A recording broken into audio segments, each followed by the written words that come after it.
It's strange that Heroes of the Storm exists at all. Every popular MOBA owes a great debt to Dota, which started as a Warcraft 3 mod and spawned a genre that has completely obliterated real-time strategy games in terms of popularity. If Blizzard decided to hop on the bandwagon, chasing after the same pool of money in the same way everyone else is, they would have likely achieved moderate success due to brand recognition. Yet Heroes of the Storm is not just another MOBA. The game is a bold and ambitious re-evaluation of the entire genre.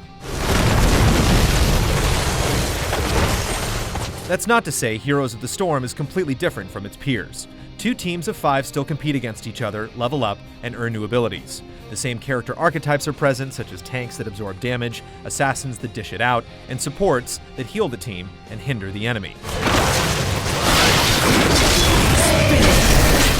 Despite the similarities, those coming from other games might have a difficult time with Heroes of the Storm because the pace and flow are so different.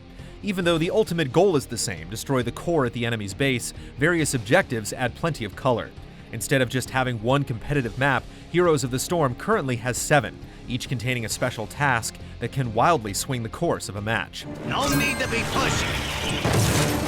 On Blackheart's Bay, a ghost pirate stands next to an enormous ship.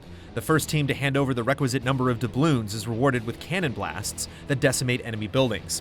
These doubloons are earned by defeating specific NPCs around the map, smashing open chests that spawn periodically, and by killing members of the other team.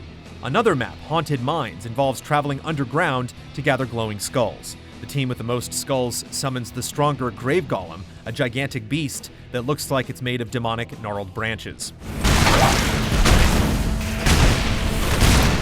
The objectives on each map are so game-changing that they can't be ignored. In other MOBAs, players slowly coalesce from their individual lanes into a unified force. Heroes of the Storm is a team effort almost immediately. The game strips out a lot of the build-up, forcing large engagements quickly and frequently. Has come. It's as if Heroes is saying, hey, team fights are the best part anyway, and after playing more than 100 hours, we're starting to come around. Many have criticized Heroes of the Storm for lacking the overt complexity of its peers, but the game provides a convincing argument in response. The Shamblers rise again! For example, Heroes lacks any items whatsoever.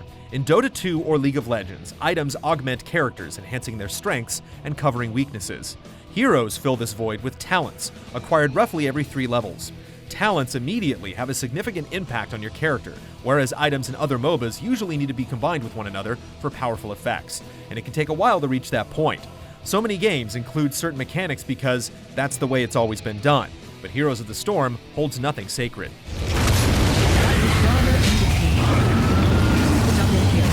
Another huge change, and certainly one of the most controversial, is that experience is shared amongst your team.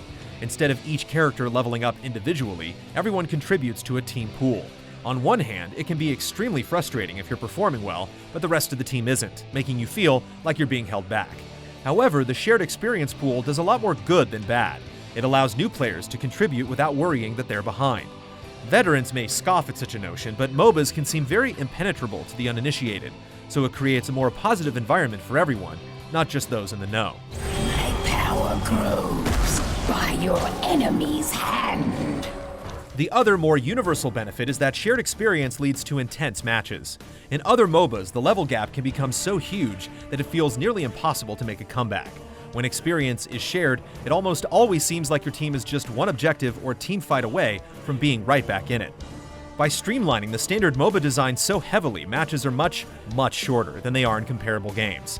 Instead of lasting 45 minutes to an hour, matches are around 15 to 20 minutes.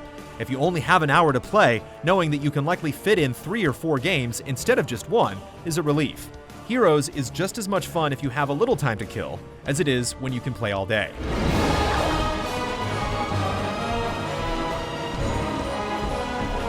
Heroes of the Storm also looks outstanding. Instead of transplanting iconic characters from Warcraft, StarCraft, and Diablo in a literal manner, the game adds its own distinct flair.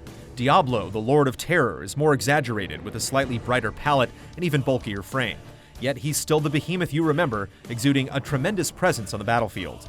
Likewise, fights are colorful spectacles because the hero abilities are so well done. There's satisfaction found in watching KAEL'THAS summon a giant phoenix, or seeing Nova call down a laser blast capable of engulfing an entire enemy team. Agreed. Yet, as innovative as the core game is, the surrounding framework is disappointingly sparse. There are currently 3 different modes: Quick Match, Hero League, and Team League. To play Hero League, your profile must reach level 30. To participate in Team League, you must hit 40. While there's certainly logic in having players work their way up to the more competitive modes, Quick Match can be more aggravating than enjoyable. How it works is you pick the hero you'd like to play, and then enter matchmaking, having zero control over the rest of your team. What this often means is that you'll get a team with 4 assassins, 3 warriors, or any number of unfavorable combinations. It's possible to do well with an unorthodox composition, but that usually requires sufficient communication, and when you play by yourself, that typically doesn't happen. Other MOBAs have done a much better job of ensuring those who want balanced teams can likely get them, even early on. Word is there's treasure on the docks. Be quick and grab it! Another huge issue is that Hero League is a horrible grind. Meant to be the chief competitive component of the game, it takes forever to get to where you feel you belong. Currently, there are 50 ranks, and you can't progress in rank unless you win matches. Unsurprisingly, players at lower ranks generally aren't as skilled as those at higher ranks, which leads to numerous instances where you lose despite personally performing well. Heroes of the Storm is at its best when players of similar skill are competing against one another, so there needs to be a better system that ensures that happens more consistently and immediately. Thankfully, Blizzard agrees, and they've already outlined a new ranked format that will include placement matches, much like StarCraft 2, and a Grandmaster rank honoring the best of the best. Unfortunately, with no time frame on when the update will arrive, competitive players are currently stuck in limbo.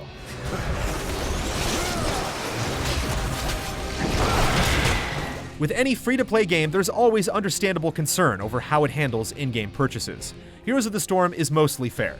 The important part of the game, the characters themselves, are easy to come by even if you don't want to spend a dime. Daily quests, periodic level rewards, and matches provide a nice bit of gold, and within a relatively short amount of time, dedicated players can acquire the hero they want, no matter how pricey, with in-game currency. Additionally, there's a weekly rotation of 7 completely free heroes that everyone has access to, which is roughly 19% of the total roster. Where Heroes of the Storm gets questionable is in the pricing of cosmetic items. Many skins cost as much, if not more, than the most expensive heroes, and they can only be acquired with real money. Of course, these items don't affect competitive play in the slightest, but it feels a little overreaching regardless. Weekly sales help alleviate this, so if you're attached to a particular skin, it might be wise to practice patience.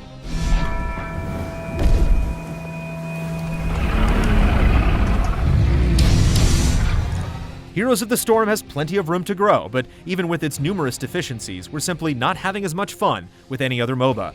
At this point, we've overdosed on so many would-be competitors to League of Legends. Heroes of the Storm is a revitalizing and largely successful attempt at looking at the genre in a different way. Blizzard refused to say "me too," and we're all better off for it.